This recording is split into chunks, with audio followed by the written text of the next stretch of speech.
diagonalise cette matrice complexe A et vérifie cette formule. D'abord, nous cherchons les valeurs propres de la matrice A, et ce, en résolvant cette équation. Le déterminant de A moins lambda E est égal à 0. C'est-à-dire, ce déterminant est égal à 0. Nous pouvons calculer ce déterminant, par exemple, au moyen des mineurs des éléments de la deuxième colonne. Ainsi, nous obtenons I moins lambda fois lambda au carré plus 1. Donc voilà l'équation à résoudre.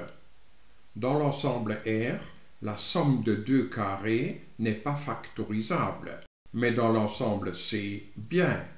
Lambda au carré plus 1, c'est la même chose que lambda moins I fois lambda plus I.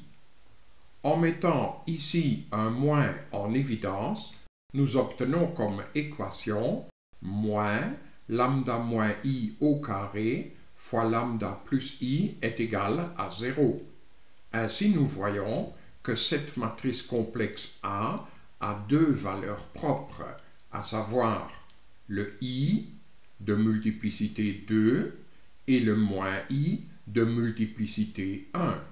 Et par conséquent, la diagonalisation de cette matrice A donne comme matrice diagonale celle dont les éléments diagonaux sont I, encore une fois I, vu que la multiplicité de I vaut 2, et moins I. Ne reste plus qu'à vérifier cette formule. Calculons d'abord le déterminant de A. Ce déterminant s'obtient par exemple par les mineurs des éléments de la première ligne. Ainsi, le déterminant devient 1 fois 0 moins moins 1 fois I, c'est-à-dire 1 fois I, donc I. Regardons maintenant ce produit pour notre exemple concret. Lambda 1 au carré fois lambda 2 exposant 1 donne I au carré fois moins I. Donc c'est moins 1 fois moins I, vu que I au carré vaut moins 1, et ainsi nous obtenons également I. Donc le déterminant de A est bien égal à ce produit, puisque nous obtenons I et là aussi I.